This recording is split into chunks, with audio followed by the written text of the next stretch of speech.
Selamat pagi semuanya, perkenalkan nama saya Yuminta Maruhawa, NPM 02112248.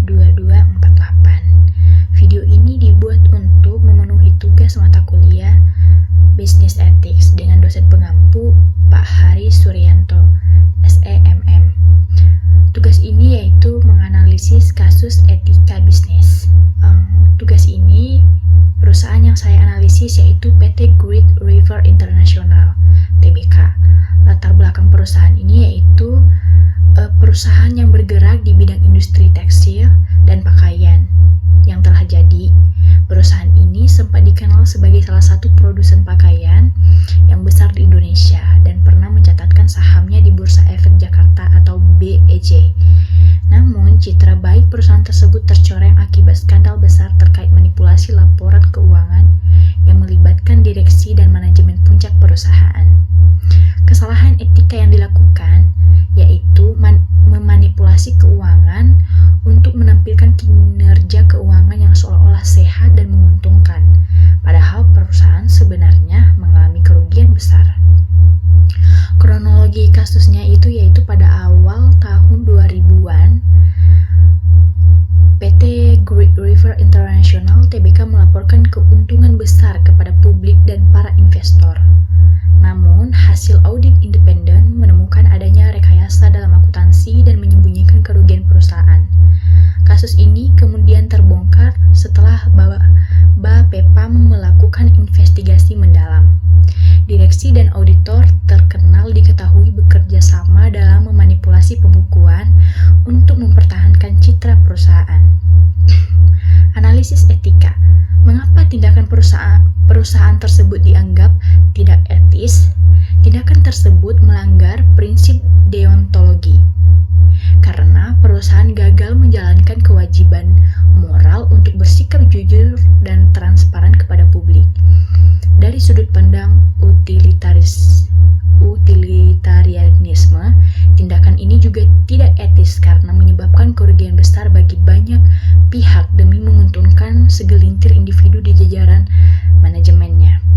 Pihak yang terdampak atau stakeholder yaitu satu, investor dan pemegang saham karena mengalami kerugian finansial besar akibat informasi palsu. Kedua, karyawan kehilangan pekerjaan karena reputasi perusahaan hancur. Ketiga, pemerintah harus menindaklanjuti pelanggaran hukum yang terjadi. Yang keempat yaitu masyarakat kehilangan kepercayaan terhadap pasar modal nasional. Jenis pelanggarannya, kasus ini termasuk pelanggaran hukum dan etika.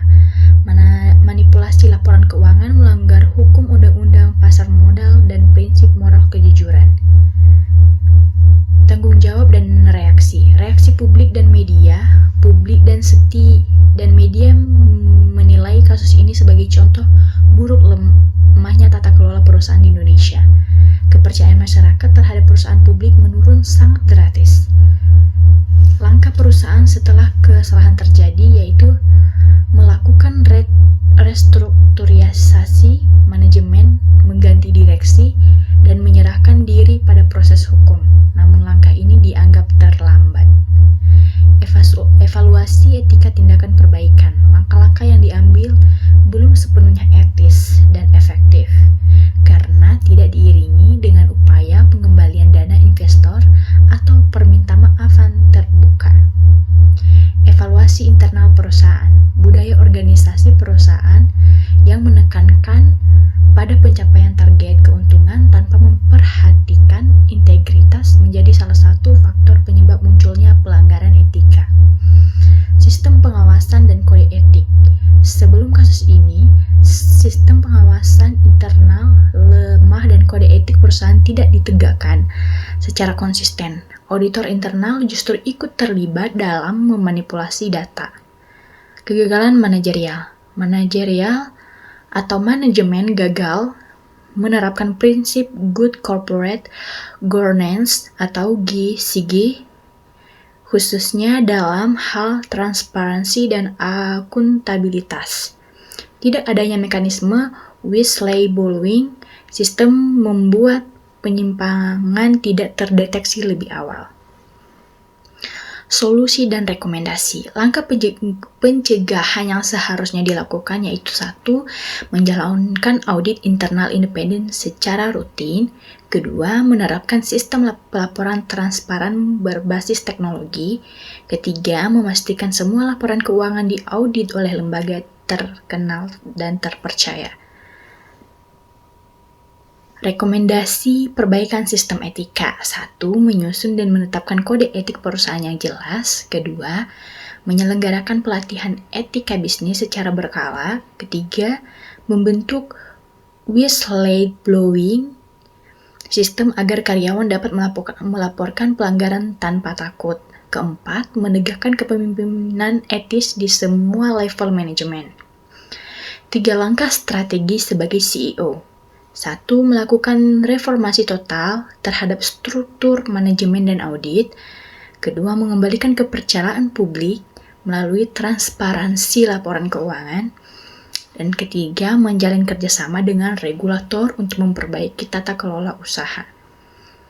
Pembelajaran untuk dunia bisnis, kasus PT Great River menunjukkan bahwa ketidakjujuran dalam bisnis pada akhirnya merugikan semua pihak. Integritas dan transparansi merupakan fondasi utama dalam menjaga keberlanjutan usaha. Pembelajaran untuk pendidikan etika bisnis, kasus ini dapat dijadikan studi nyata tentang pentingnya penerapan nilai moral dalam dunia korporasi, serta perlunya pengawasan yang sangat kuat terhadap praktik akuntansi dan manajemen. Tanggung jawab etika. Etika bisnis bukan hanya tanggung jawab individu, tetapi tanggung jawab kolektif seluruh sistem perusahaan mulai dari pimpinan hingga karyawan bawahan.